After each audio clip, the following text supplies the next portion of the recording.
We go. So, welcome to the grind. I'm your host, Mike, with the infamous Christina. Good morning, Christina, again. All right. Today we're doing Ask Me Anything. Is there anything on your mind? What's going on at the market and such? But before we jump into that, few housekeeping tips and few ideas. Don't forget, this week we have a CE going on. So this Thursday at 12 Eastern, if you live in Indiana, Florida, Georgia, Illinois, Kentucky, Michigan, Ohio, Tennessee, or Texas, you could join us for a CE credit. I forgot to hit record on my AI, so there we go. But again, that CE is happening this Thursday at noon Eastern. If you go to gordonmarketing.com, click on calendar, which you can see circled there, and you'll see there's that. We also each week do our Ethos training, which is our online life insurance platform. You can just send it to your clients. They do their own enrollment very easily. It's designed to walk them through step by step. And so there's intro to Ethos every Tuesday at 2 o'clock Eastern, and then Ethos training every Thursday at 2 o'clock as well. And then our Medicare Made Easy program is at 2 o'clock this Wednesday. So check that out. Again, go to gordonmarketing.com, click on calendar, and check out all the stuff. And we'll start reviewing this every week so you can see what's happening other than the grind. Obviously, yesterday, nothing happened because it was Memorial Day. So happy Memorial Day. Thanks to all have family members that have served. All right. Next up, we have Top Golf. Last three on the mix. I'll be at the Schaumburg location, which is basically just outside Chicago, next week, next Tuesday. So I'll be going live from Top Golf again. Then we have Detroit on the 16th. And on the 30th, we have Westchester, which is Cincinnati, I do believe, Ohio. And I'll be at that one as well. So if you want to see me in person, just a big a mess as I am on video, come see me. Humana, again, is open for contracting. Normally, they have been locked down, but until July 15th, you can get a Humana contract. So let us know if we can help you with that. We have all top contracts, all that good stuff. So just a reminder, you only have in July 15th when they go back into blackout. And then Devoted, real quick, if you didn't see, it's expanding to 342 counties in 2027, which will give them a 1,341 county footprint next year. So a lot of MA companies are retracting. Devoda is going the opposite way and picking up where they drop off. So if you're in one of the orange states, definitely check them out. And then obviously in 2027, if you're in any of those states, something to pick up. They've been hot and heavy in a lot of states, have had a lot of competitive plans, and they're continuing to do that, what we're told. Now, we haven't seen their 2027 expansion yet, but if you want a list of all the counties, give us a call. We actually have a list of all the counties they're expanding in, all 342. So if you don't know what they are, give us a call, shoot us an email. We'll send you a copy of that. Now, this is something to consider. We're going to talk more about this over the next few weeks because obviously we're AEB planning. But this is a report from Deft Research. You could see the over the past 10 plus years. So it starts at 2013 over on the left, goes all the way to 2024, and I added 2025 in there as well. You can see the switch rate in AEP, which basically means how many people actually change plans in AEP. Well, it was pretty low for a while, but it's creeping back up. We are at our highest point in 2015 with 23%. We're back up to 19% after falling down to 11. So we've seen a lot more people switching plans, but even more important is that second number off to the right. 62% of Medicare beneficiaries reviewed their coverage last year. So what does that mean? Over half your book of business likely looked online. They maybe called an 800 number. They explored, they kicked the tires. They may not have changed, but they were at least looking. And that the more people that are reviewing their coverage, the more likely they're going to change, especially with service area reductions, reduction in benefits, all these things happening, which look like they're going to continue to happen next year. We may even see a higher switch rate and shopping rate next year. Now, something also to consider, gas prices and everything's gotten more expensive, right? I'm just seeing gas prices raise up. It's $4.19 here in Columbia, Missouri, which I can tell you earlier this year, I remember paying $2.19. So it's almost doubled in price for gasoline. A lot of other things have followed suit. And this last year, a study was done where 17% of Medicare beneficiaries have delayed procedures, 13% have skipped doctor visits, and 12% have rationed their medications. So think about that. For every 10 people you talk to, almost two have delayed procedures, and one of them has at least rationed their medications. So it's something to talk about with your clients. And you may think that some of these changes are very incremental to us as agents and the professionals in the field, but they can be hit much harder to your clients and prospects. So just keep that in mind. As you see reductions, it may hit others harder. So keep that in mind, and maybe it's worth having a conversation with. Are you being able to afford your medications? Have you delayed any procedures recently? That will affect underwriting if you're doing anything that has underwritten, such as hospital indemnity if they're outside the GI period, if they're doing a med sup. It's important to think about because again, same thing happened we're seeing with Medicare Advantage. That bottom line on the chart is med sup, and it shot up from last year to 10%. So it's something to think about.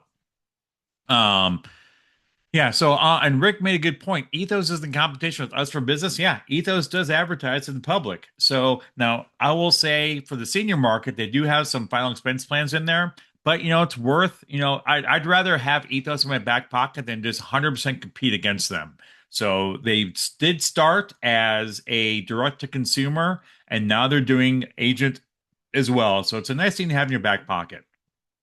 So again, if you don't use it, that's fine. You don't have to have ethos. Maybe don't sell life insurance, but just know they're advertising. So maybe planted the seed in the back of the mind. It's like, oh, I have an agent that can help me walk through it. That may give them the confidence to move forward in that. So just something to think about there. Now, ask me anything. What's AEP going to look like? Who should I contract with? And obviously, Humana, Devoted are two big ones. Is AI going to replace me? Probably not, but it could. We could talk about that. You could ask Christina, hey, what's up with the EACE market? Should I be doing that? What is ICRA? What does that stand for? It sounds something icky. That's what I think of, but I know that's not it. So any questions you have, we have the Q&A and the webinar chat open. The webinar chat, you can talk to everybody or just myself and Christina, and then the Q&A is only me and Christina. So Christina is typing the answer to the AHIP question, which is when does AHIP open this year? I don't know. When does it open this year, Christina? I just Googled it, and it says June 9th through 10th. Okay. So roughly June 9th and 10th. So next couple weeks, we'll see it open up. Now, the advice I've always heard is wait a week or two. And just like with certification, because it's like when they launch it, there's always a problem. There's always some little bug that's still living in there that they have to quash before it goes fully live. So the advice I've always heard is when it opens up, wait a week, let them get all the bugs out of the software. The first handful of people go through it will be subject to it. They'll correct it and then go in and do it. So again, you can be the first one out of the block. That's fine. It may be bug free this year, but I'm just saying the advice I always give is wait a week or two, let them work out the bugs, and then go for it. So early June, I know soon after, all your MA plans will be following suit. So the voters come to Nevada. Clearly, we can't. Yeah, so we can't contract it. So yeah, how do you contract with Devoted? I would say give us, if they're not there yet, I'm assuming they'll be in Clark County, Nevada, which is Las Vegas, and because there's not a whole lot else in Vegas, right? It's mostly desert, UFOs, and slot machines. So that's pretty much Nevada in a nutshell. But I don't know when they're going to open up for contracting, but I think it'd be good to have in your back pocket. Of course, no plan ever opens up and wants to just be worst. But if you don't have in your back pocket, and you may have someone that says, "I want that." So I always say contract with everyone you can in your market because you want to put yourself in a position to say yes to business. So contract with them. If you need help, let us know. That's what we're here for. We've been doing this a long time, so if we could help you with that, holler. Let's see. I clicked the wrong thing. I'm That's okay. trying to answer. So ACA indemnity plans, MAPD plans. So I know we kind of are looking to make the switch over to Health Sherpa for Medicare and ACA because it works so well for the ACA. But I don't know if anything includes the indemnity plans with it too. Mike, do you know? I'm sorry, who is that again? Well, Health Sherpa, do you know if they include the indemnity plans in there as well? I don't know. I know Health Sherpa is on a big kick Mm. to, Health Sherpa was very big in the ACA market, right, for many years, and And they, they're awesome. yeah, and they're a great platform. I know they're doing more with MA now. Last year, we just had a meeting with Health Sherpa. They they said they have some big carriers coming and more lined up. I don't know if they're doing ancillary yet. I will say this. One of the challenges with ancillary and going to a third-party platform is not all ancillary is built the same, right? For MedSup, Plan F is Plan F when it comes to enrollment, right? It's pretty easy. You pick that plan. When it comes to MA plans, you just do you want it or don't you want it? Or when it comes to a product like a household indemnity plan, you've got different factors, different riders you could add on. It's not as, MA plans don't have that issue. So I see some cumbersomeness when it comes to enrolling people on third party platforms because of that. If you I give like Wellaby and Mutual of Omaha as example. Mutual of Omaha has different riders than Wellaby. So they have to go in and redesign it all. And they have different, you can't do a typically can't do a flat comparison because Wellaby includes ambulance in their includes ER in their base plan.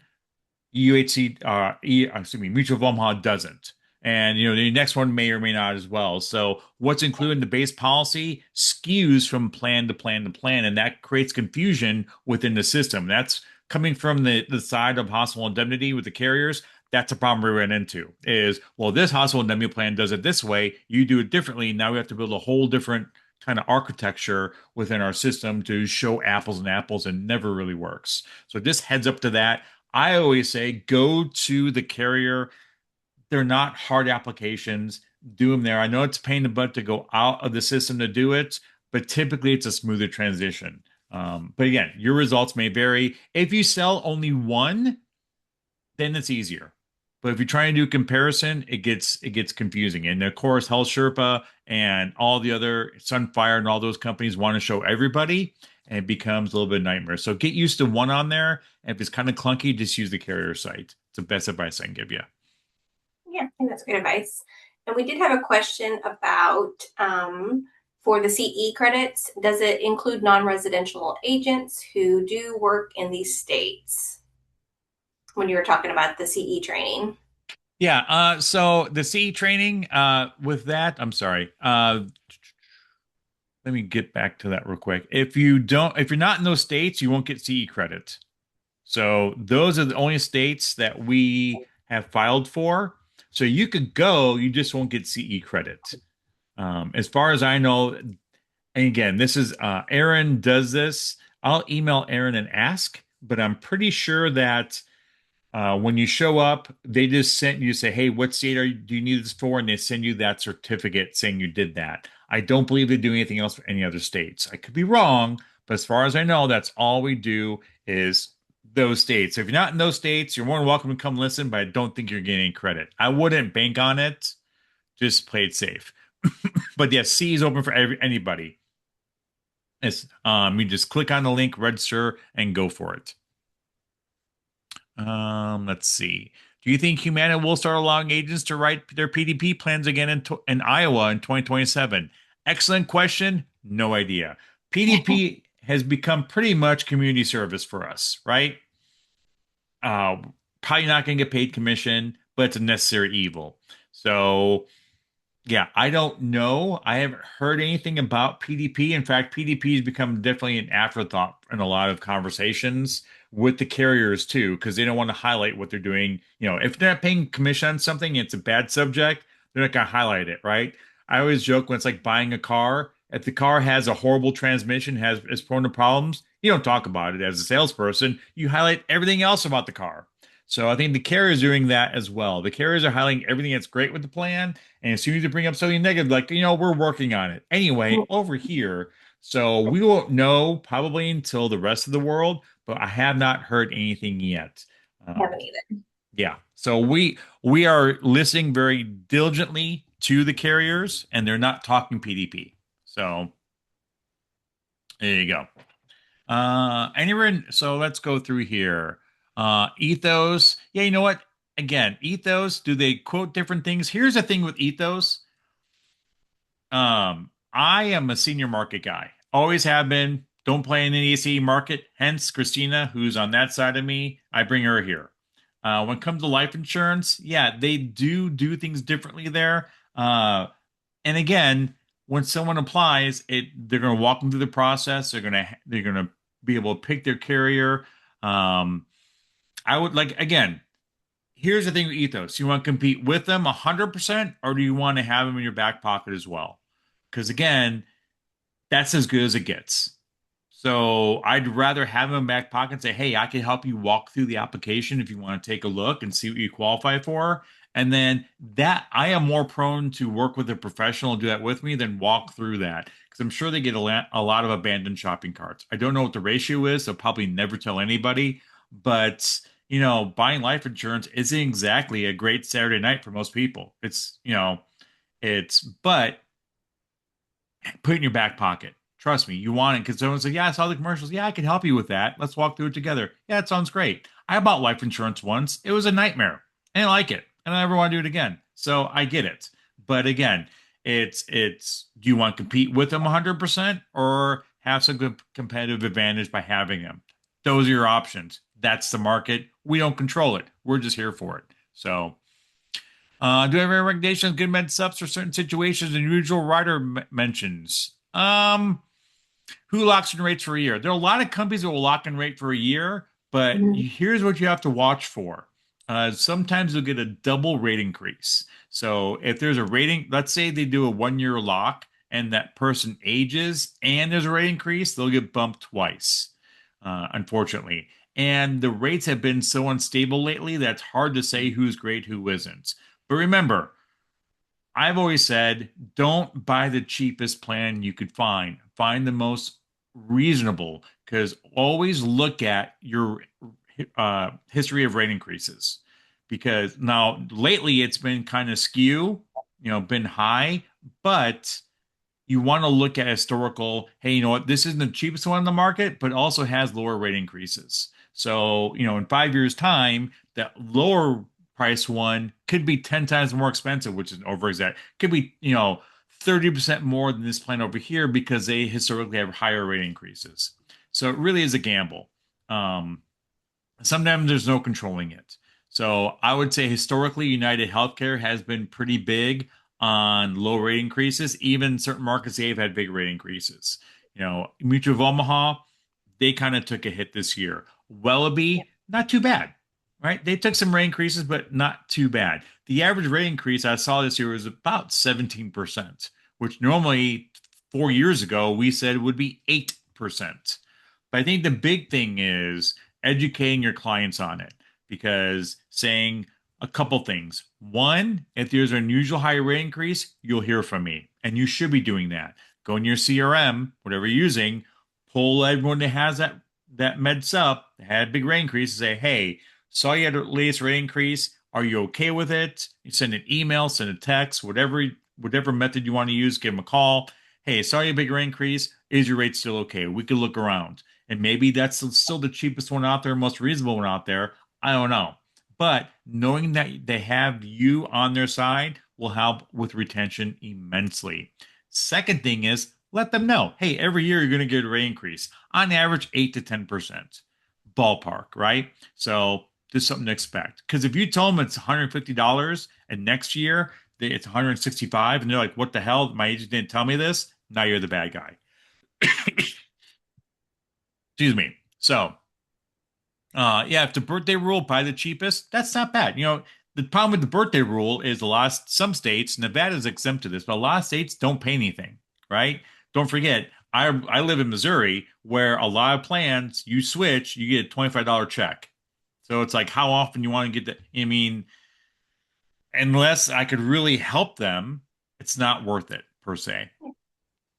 I mean, I don't want to, meet with someone, spend 45 minutes with them, or even a half hour with them for $25. Now, if it really helps them, if they're saving $1 a month, is it worth rolling? Maybe not. And probably most people don't know there's one $1 cheaper.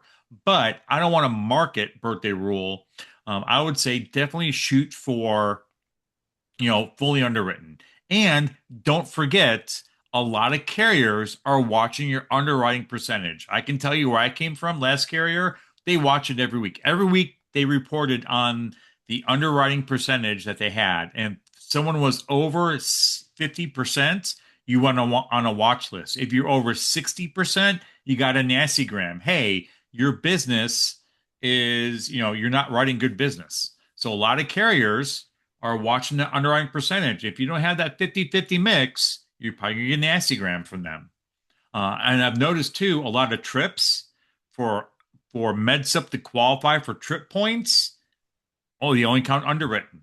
So watch that. Because again, nobody wants birthday rule business. Nobody wants under 65 business. They have to take it. They have to play the game to be in that state. That doesn't mean they have to like it. So they will de-incentivize that business as much as they can by, again, paying less comp if they can, not counting it in trip points, not counting it in bonuses, etc. So when you see carriers do that, know that they're going, hey, we don't want it. So you have to spread that risk. Um,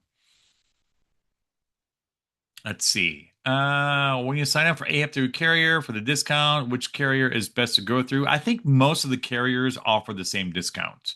So I think it's what, $75 off, I believe. Again, we haven't heard anything yet this year about what the discounts will be, but typically they all run about the same.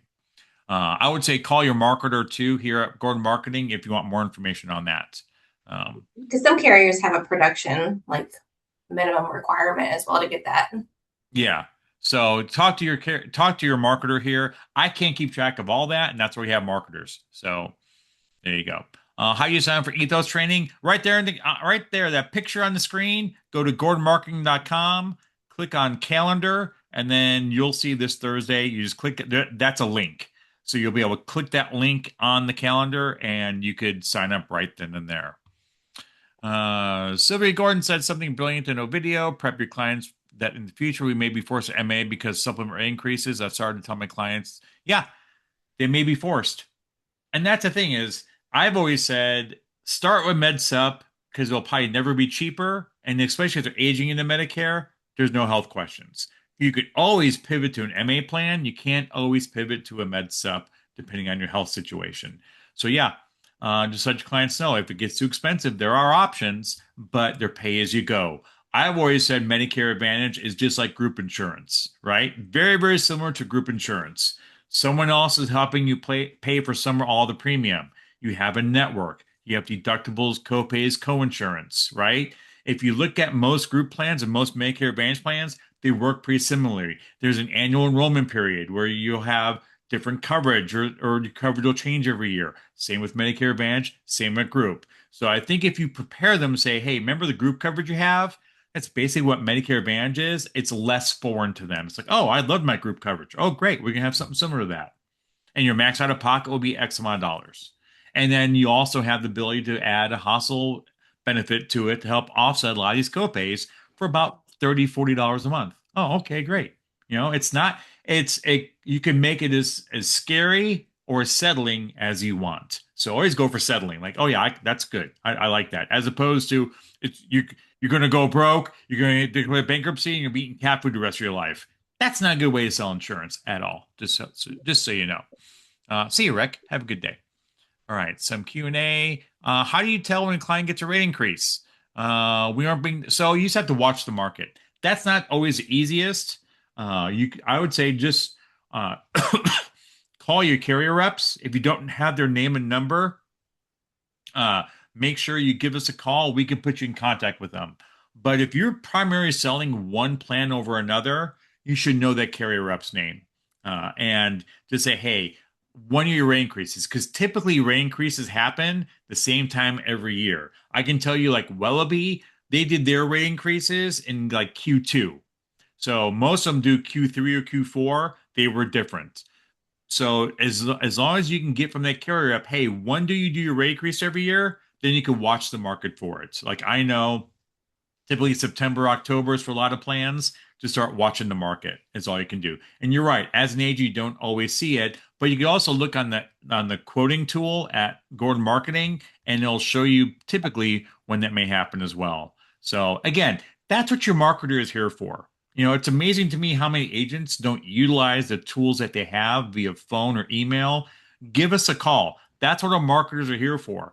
Call your marketer here at Gordon Marketing and say, hey, when is the rate increase for Mutual of Omaha? If they don't know, we'll find out for you, email it to you. We'll even email you the rep name. So utilize us. That's what we're here for. Make us earn our keep.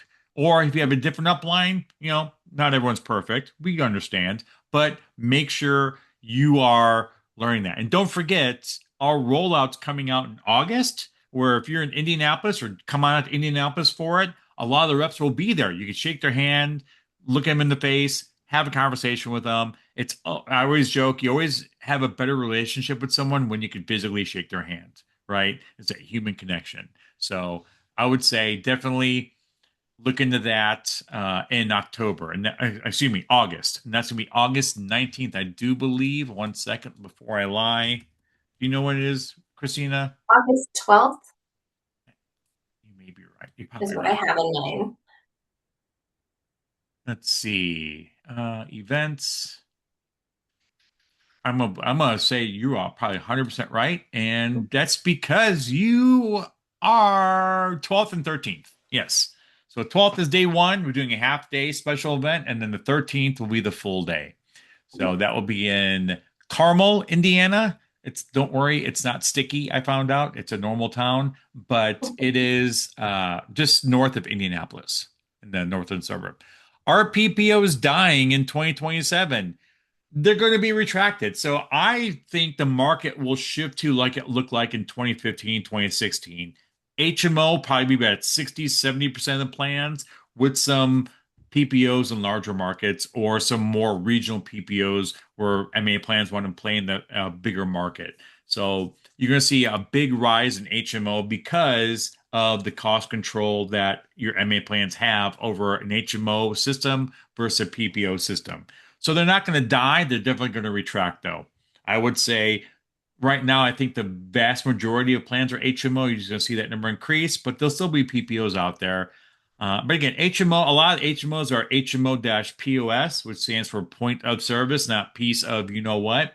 And what that does is basically allows you to skip the your PCP, primary care physician, and go straight to a specialist in a lot of situations. So they're not as constrained as they used to be. And I would definitely talk to your clients about that. So, it's an HMO, but it's a more modern HMO where a lot of the restrictions aren't there. You just have a primary care doctor. And most people have a primary care doctor anyway, right? So it's not that foreign to most people. So there you go. Let's see. Uh, Now, Dwayne, I agree. A lot of clients tend to forget they enrolled in ancillary plans and see the bills and cancel them. Any idea on billing system that can handle all the premiums for those plans to be whitelisted for the agent? I haven't seen that. A lot of carriers, I can't see where most of them are just bank drafts. So if I'm reading this right, your billing system, no carrier is going to give up the billing system. They're going to say, hey, we're going to take all the premium in. I would just remind your clients that's what your annual reviews are for, I would say. There's no great answer for this. And Christine, if you have something better, please let me know. But when it comes to people forgetting about what they have, I would say that's what your annual review is for. Hey, here's an outline of what you have. Do you have any questions on it? What say you, Absolutely. Christina? And then if you do like a 2 week, like, so if you sign somebody up for a plan, go visit them in like 2, 3 weeks, just remind them what they have. And especially remind them of their extra benefits and, why you chose that plan and how they can really utilize their plan to the fullest. If you can visit them, great. If you can have a phone conversation with them, it's not going to stick as well, but just having those, constant conversations with them. And then once you're there, you ask for referrals. Exactly. Yeah. So yeah, it's just a constant reminder for your clients, excuse me. Um, and yeah, maybe you do it every 6 months. And I'm like, hey, just remind you. Fun story. I sold a GTL hospital indemnity once, and the client called me, was mad at me because guess what? They're like, I didn't sign up for life insurance because they saw Guaranteed Trust Life. And they thought I sold them life insurance. So make sure they know what they're buying. And because after that, I learned this is through Guaranteed Trust Life, but it is their hospital plan, not life insurance. So that was a lesson learned. So make sure, like, companies like Mutual of Omaha, pretty household name. Aetna, Cigna, United Healthcare, pretty common. You get to the more unusual ones, Wellaby, hey, did I just adopt an animal in Australia? No, you have insurance, okay? So, and I can make that joke now that they don't write my paycheck. So, make sure you're clear with your clients and prospects what they're buying, and because a lot of them have never heard of these names, like United or American Home Life and Manhattan Life. Again, there's another one. Manhattan Life, is did I buy life insurance or did I buy something else? Make sure they're understanding. Now, great question from Anne. You can underwrite a you cannot in most states, I'm going to say most states, I don't know all, but every state I've seen, if you have a birthday rule, you cannot underwrite, period. So, fun story. Again, I live in Missouri. Missouri has had an anniversary rule for 20 plus years, right? When I started selling Medicare back in 2005, there was a birthday rule. So they were like they're one of the originators. But being that Missouri is backwards, we did anniversary rules. So we did on the anniversary of the policy, not on the birth date. Why? Because again, we're different. Not always good. And Christina could back me because she lives in Missouri as well. So you got two people from the Show Me State. We'll show you how bad we can make it. That's the rest of the saying. But when I worked at Wellaby, we went to the state of Missouri and said, hey, can we take these people that have this anniversary rule and underwrite them? If they don't pass underwriting, we'll still issue the policy. The client will never know. Like we'll ask underwriting questions, we'll let the agent do that. And if they pass underwriting, we'll consider an underwritten policy, and that'd be better for the agent and better for our book of business because we can control the income of policies coming in.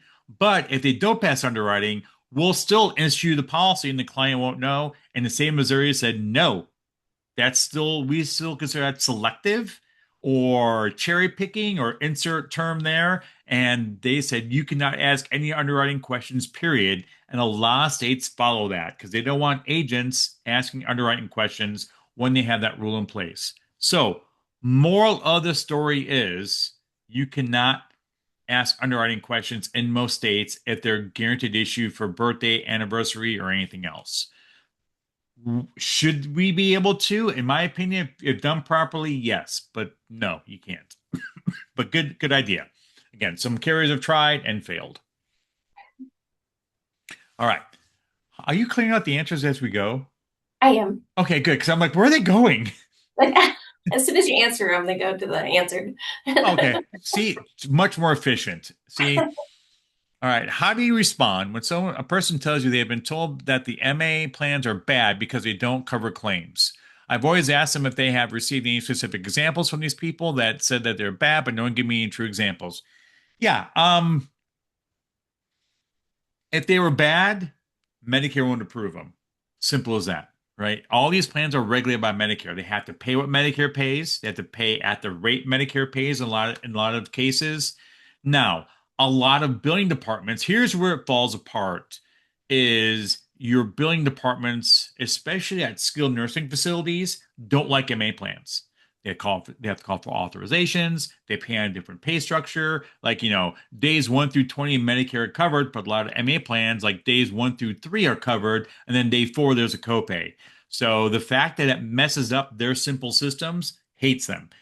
Case in point, a good friend of mine works as a discharge planner at the local VA hospital here in Columbia, Missouri. She thinks I'm the devil for even talking about Medicare Advantage plans because it makes her job difficult because the day 1 through 20 is off the table when it comes to Medicare Advantage. Even though she works at the VA hospital, she works with a lot of people that, I think she does work all at another hospital as well. Because you're like, Mike, that's VA, it's different. She still has her hand in it somehow, but she hates them. And those are the people bad mouthing it. But you got to remember, over 50% of all seniors are on Medicare Advantage, and it's regulated by Medicare. So if it was that bad, it wouldn't be in market. So yeah, some providers don't like it because it's a different structure than what they're used to, but it doesn't mean it's bad for the client. It's just inconvenient for some billing departments. Well, if their inconvenience means better coverage for you, what's more important? Is it Susie or Karen will say, no offense to any Karens out there, that I have to take 3 more steps when I'm doing my job? or should you have to have different insurance to make them happy? And that's been my comeback. Christiana, you got anything on that?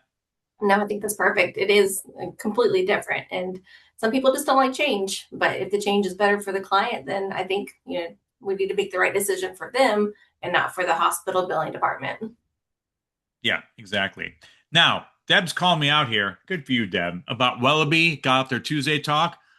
You're welcome for starting that. Just kidding. But they made a large decrease in commission cut. Yeah, and that's the thing is they've had larger increases, not as bad as some others, but a lot of plans are reducing commissions in birthday rule states because they have to, right? The loss ratio is too high, and there's only so many levers you can pull. I can tell you this: I've been on the other side at med sub companies, i.e., Liberty Bankers and Wellaby, and I've watched state filings. When you file at a state, you ask for, let's say, I want a 25% rate increase in the state of Missouri for Plan F or Plan G, we'll say.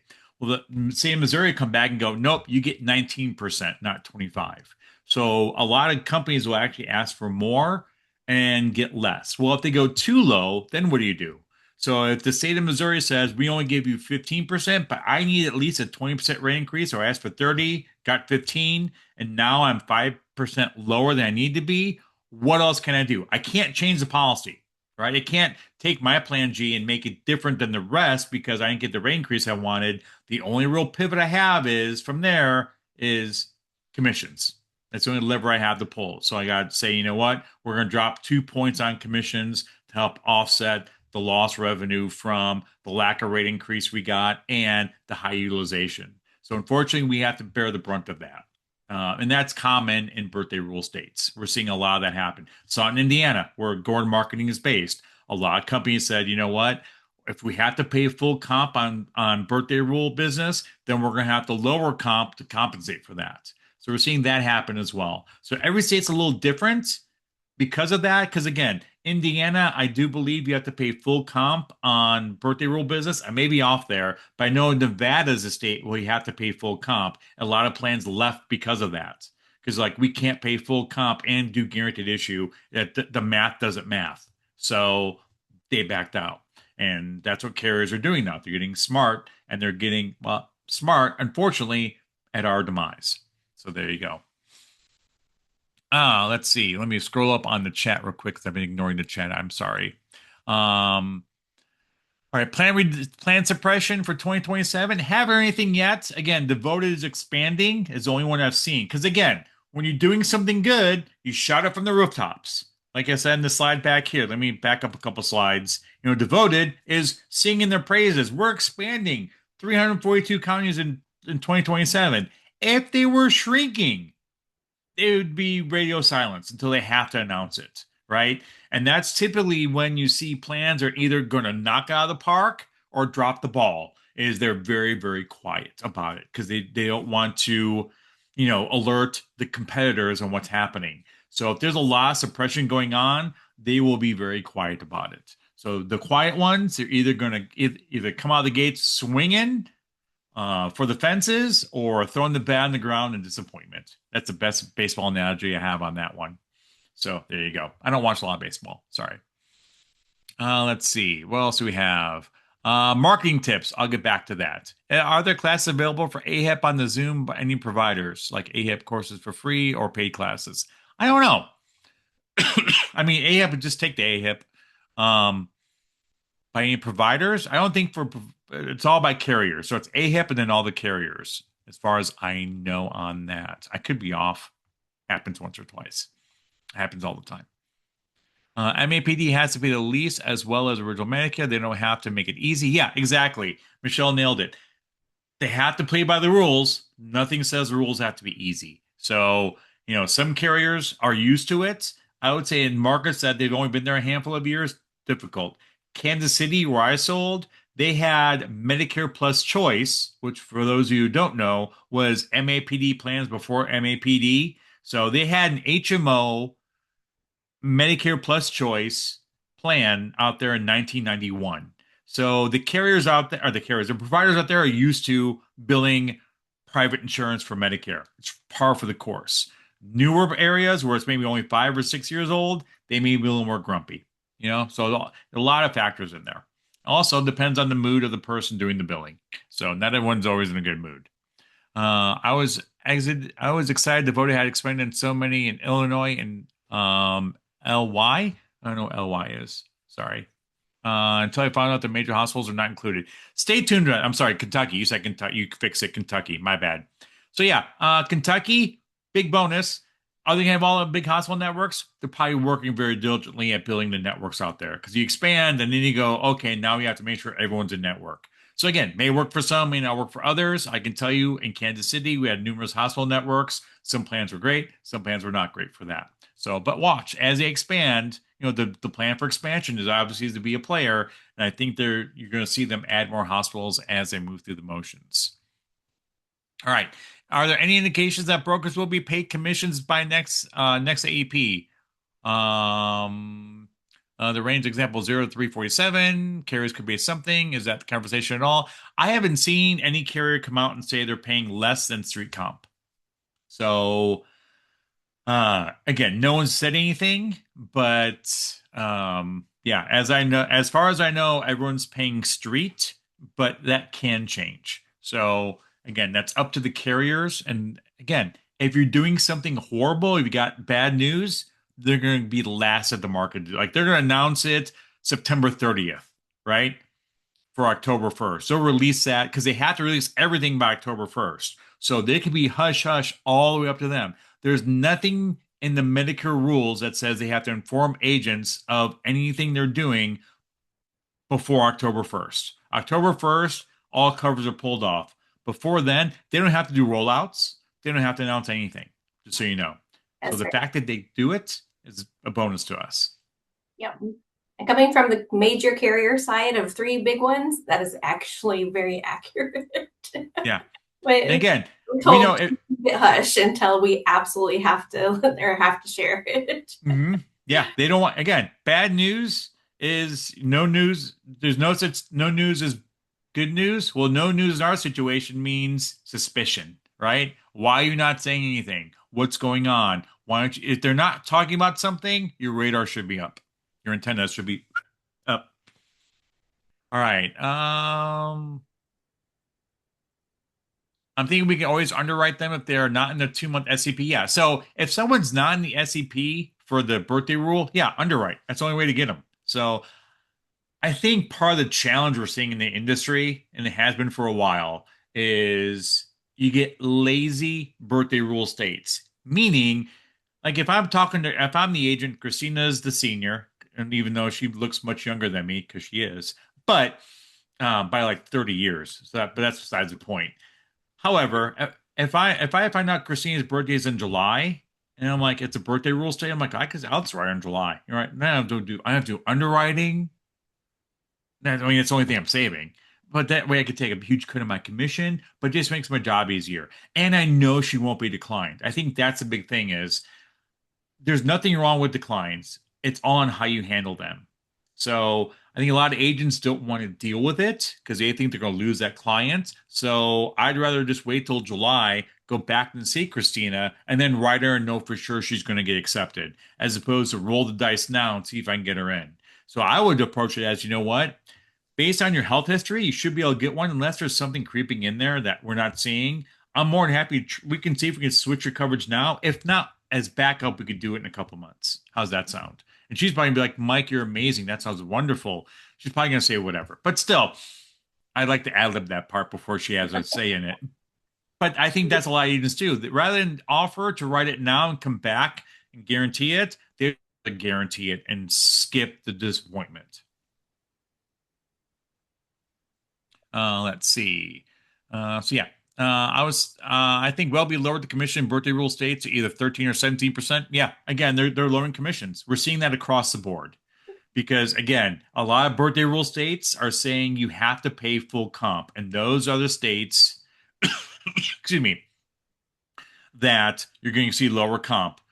You're also going to see states that don't do that still get lower comp to offset the other states because it used to be very pigeonholed. Like, hey, I'm gonna look at this carrier over here, like I'm gonna look at this market over here, and that's it. Now they're going, can I offset my losses with this other market? So they're starting to roll some wins and losses together. So I think you're seeing that happening across the board with Medicare sub companies. So yes, that's happening. Let's see. Some IMOs or carriers change annual appointment fees and others just in time. Some carriers do not have fees at all.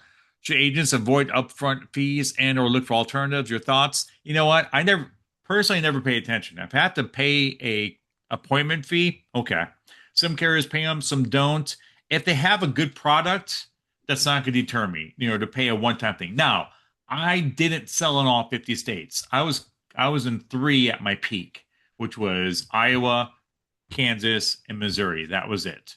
I think I had like two cases in Iowa I ever wrote. So, but I didn't have to worry. Now, if I'm doing all 50 states, it can be very expensive. If you're doing a couple of states, it's part of the cost of doing business. So, if it's a carrier I don't think I'm going to write, and I'm like, am I going to spend $50 to get appointed with them? I'll just wait.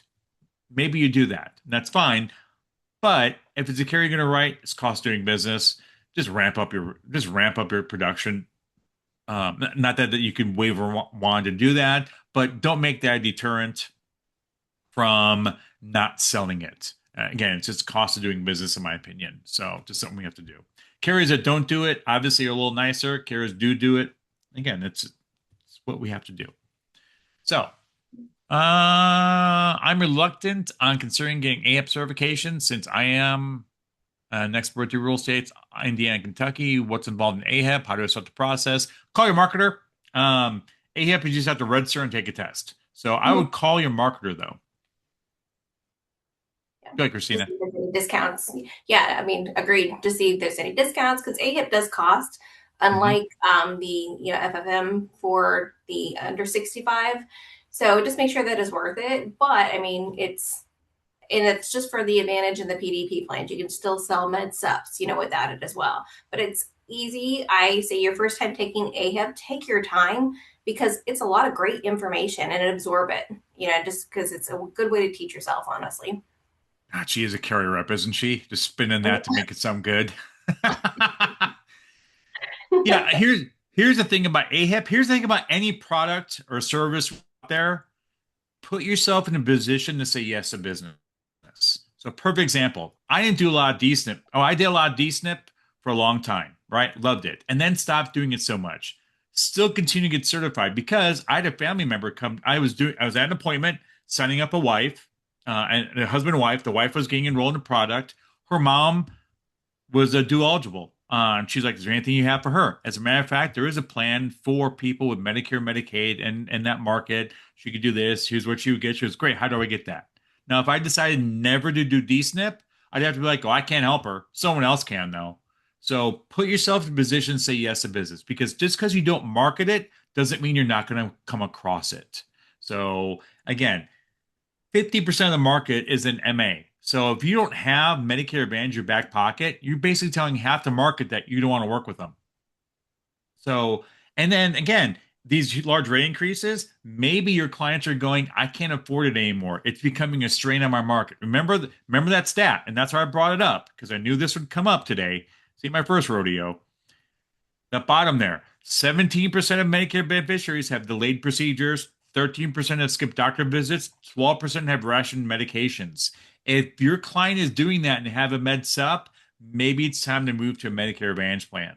Now, of course, the saying is there, if you can't afford a med sup, you can't afford to get sick on a Medicare Advantage plan. But guess what you could do? You could have offset that with a with a hospital indemnity plan. So you can give them a Medicare Advantage plan, and then you could offset their hospitalization, their ER, their urgent care, their ambulance, their cancer, and you can do it for less than they were paying for their med sup. So there are possibilities out there that will help make a Medicare Advantage plan that much more affordable should they get sick. It's and at half the cost of a med sup. So if they can't afford the med sup, it's the next best thing. So just put yourself in a position, say, yes, I can do that for you, as opposed to no, you have to call somebody else. So certify, what they call it, portfolio certify, I believe United Healthcare calls it, certify for everything. If you're not doing like I had agents that refuse to do seminars. Well, guess what? Client comes along, hey, I belong to the Rotary group here in town. I run it. Would you come do a speech for us? Well, now you gotta say no. Unless you talk about something else, but hey, this plan I just got, I want all my friends to know about it. I run this organization, this nonprofit, this group. I want you to come do a speech for it. I think a lot of my friends could benefit from it. Now you can't do a sales presentation because you're not seminar certified. So certify for everything because again, you don't know what's going to happen next year. It's Um, very nice. this is the most informative Medicare and marketing available. Thanks, Mike. Yo, Michael. Aw, Thanks, Michael. Christina, you make sure the upper brass hears that. All I right. can tell. Yeah, you're doing a great job, Mike. Aw, can make me blush. Aw. With more uncertainty and subsidies, increased carrier rates, are there more strong alternatives coming out here to present to potential ACA clients? Take it away, Christina. Oh, I didn't. I'm sorry. I was zoning out. I'm gonna have to repeat it. That's right. You're not the first woman to do that today to me, so it's okay.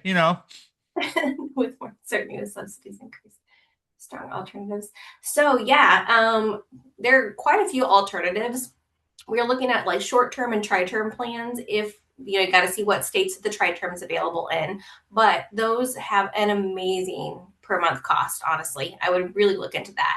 Now, there's a lot of carriers like Ambetter that are going to be doing off exchange plans that will have the same no underwriting, and they're looking at reducing cost because of the subsidies. Possibly completely going away, or at least going away for anybody over that 250% poverty level. So I think we're going to see quite a few options coming up for the year 27, even more than we have right now. But right now, I mean, the short term and the tri term is what I would look at for at least the remainder of the year. If you have somebody that's looking for this year and they still can't afford the ACA plan because the subsidies, have already started to dwindle for this year. Yeah, she keeps saying tri-term. I don't know what that is, so I'm curious to learn all about it from Christina as well. I think we're going to definitely do some more webinars between now and AEP to help get you up to speed. Definitely more product focused. Like I know next week, my goal this afternoon is to put together a hostile indemnity webinar for next week and just really drill down on how to present it, what to say, how to market it. And I know Christina is probably going to do some more on the ACA market as well. So watch for those again. And that's partially why we did this slide. We have this slide every week showing you what events we have each and every week at Gordon Marketing. So you can be like, hey, I want to learn more about tri-term or whatever that was, trimester, trifecta. Tri-term. Yeah. It means a short term for 3 years. Tri-term. Oh, Yeah. I had no. See, we all learned today. But yeah, a short term for 3 years, and again, that's something to have in your back pocket. So when you're talking to that 65-year-old with a 62-year-old spouse that can't, the 65-year-old's like, I guess I gotta keep working for 3 years, so my better half can, have insurance, and then once they get Medicare, I can retire. I can tell you how many times I've had this situation where I guess I'm going to continue to work. Almost 30% of beneficiaries or Medicare beneficiaries work past 65 because they either want to keep working or they have a younger spouse that needs the coverage.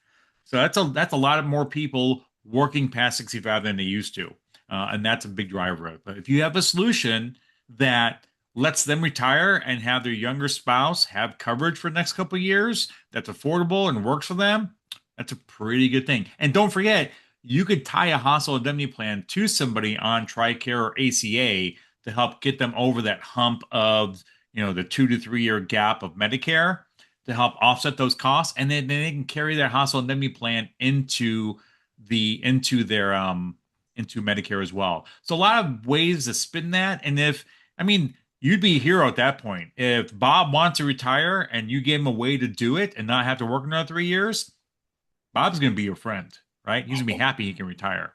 So Absolutely. there you go.